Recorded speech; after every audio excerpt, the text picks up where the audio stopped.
আজই ডাউনলোড করুন আর এনজয় করুন আপনার পছন্দের শো। আমি অরণ্যবাবুর জীবনটা খাদের কিনারে টেনে নিয়ে যাচ্ছি না তো বিয়েটা করে? ওনার কোনো ক্ষতি টতি হবে না তো? এই আমার সঙ্গে তোর একটু আয় তো, এদিকে আয়। সবার ওয়াকি অন আছে তো? ওকে, কোনো রকম নয়সেন্স কিছু দেখলে আমাকে সঙ্গে সঙ্গে ইনফর্ম করুন। ফাইন? প্রত্যেকেই বলছি, বি ভেরি ভেরি কেয়ারফুল। রুদ্ররূপ শ্যানাল একজন পোটেনশিয়াল অপরাধী, যে কোনো মুহূর্তে যা খুশি করতে পারে। রাউত সিং বা আনইউজুয়াল কিছু দেখলে সঙ্গে সঙ্গে আমাকে ইনফর্ম করবেন। ওকে, নিজে নিজে জায়গায় যান। এই অংশুদা, ভেতরে ভেতরে একটা চাপা টেনশন কাজ করে যাচ্ছে, জানো তো? বলছি সব ঠিক আছে তো অংশ? Cold drinks? না না ঠিক আছে, আমরা তো বাড়ির লোকজন।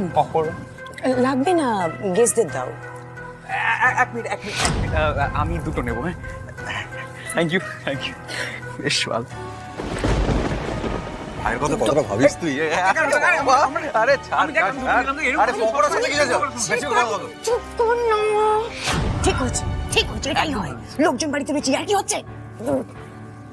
বলছি শোনো না, খুব টেনশন হচ্ছে বুঝলি তো, মানে তুমি সত্যি বলছো তো? কোনো অসুবিধা? লাবণ, আমি বলছি তো, আমি আছি তো, কিচ্ছু হবে না। কিচ্ছু ঠিক নেই লাবণ্য রায় চৌধুরী। রুদ্ররূপ সান্যাল ঢুকে পড়েছে বিয়ের আসরে। নিজের কাজ হাসিল করে বাচ্চাটাকে তুলে নিয়ে তারপরই বেরোবে।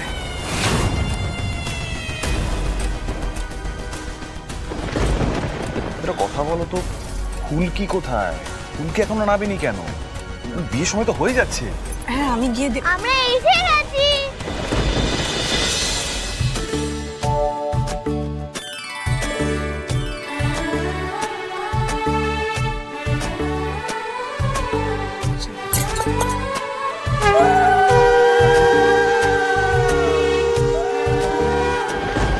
ম্যাডাম, আমি জানি আপনার মধ্যে একটা দ্বিধা কাজ করছে, আপনার মুখ দেখে স্পষ্ট বুঝতে পারছি সেটা।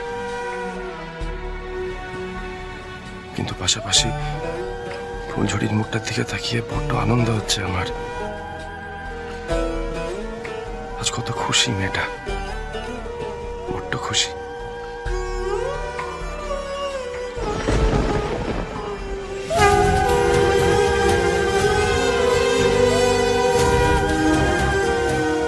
কিরে ফুলকি, হাসি কই? যা ফুলকি, অরণ্য অপেক্ষা করছে তো। ফুলকি, যা হচ্ছে সেটা ভালোর জন্যই হচ্ছে, আর আমাদের আশীর্বাদ তো সবসময় তোর সঙ্গে আছে, থাকবে।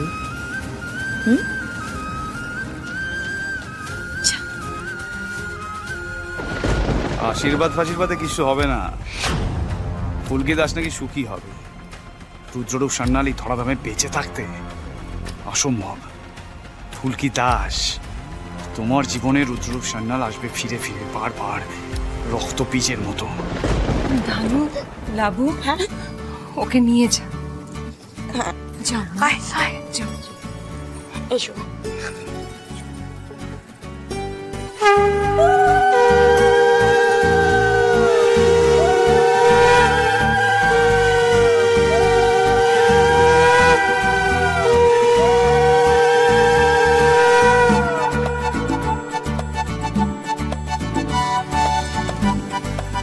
হ্যাঁ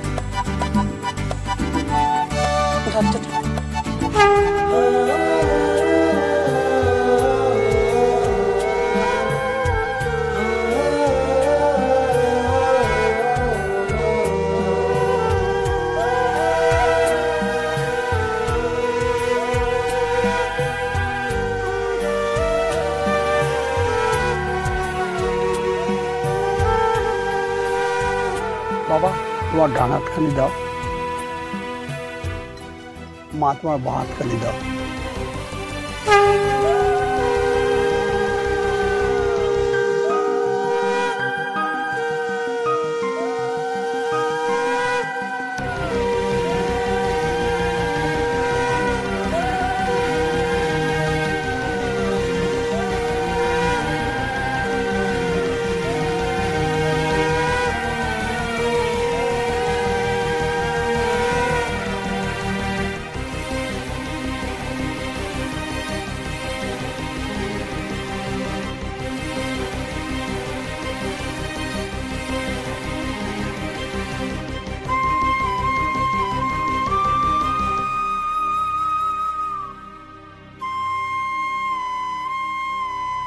স্যার ঠিক করছি তো?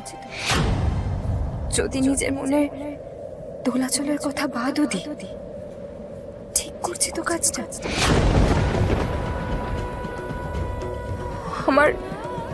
আমার সঙ্গে আপনারও বিয়ে হয়েছিল। সেই বিয়েটা শেষ অবধি আপনাকে মৃত্যু অবধি টেনে নিয়ে গেছে। সব আপনজনদের ছেড়ে আপনি চলে গিয়েছেন।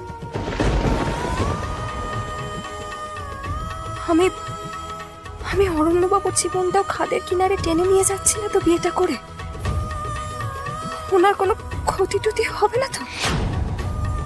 তাহলে তো ফুলচুরিটা একেবারে শেষ হয়ে যাবে স্যার। কিরে ফুলকি, এগো।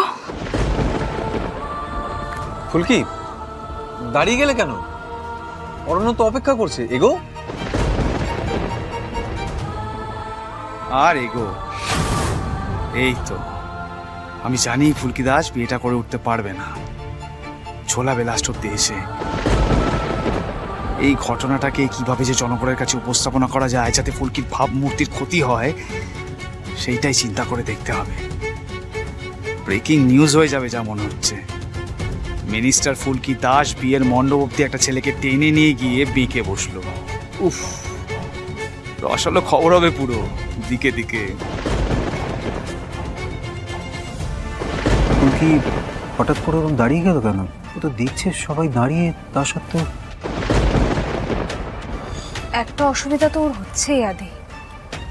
আমি আর দিভাই যখন ওকে রেডি করছিলাম, ইভেন সকালেও যখন গায়ে হলুদ হচ্ছিল, তখন থেকেই আমি লক্ষ্য করেছি।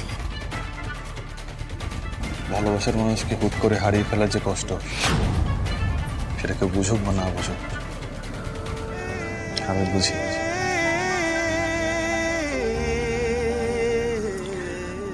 ওর অসুবিধাটা কোথায় হচ্ছে সেটা আমি ফিল করতে পারছি। ও একটা নতুন জীবন বেছে নিচ্ছে। বেচারির মনে ঝড় চলছে, ঝড় চলছে। ম্যাডাম, আপনার কোনো অসুবিধা হচ্ছে না? মানে আপনার কোনো অসুবিধা হলে আপনি কিন্তু নিঃসংকোচে আমায় বলতে পারেন, এখনো সময় আছে।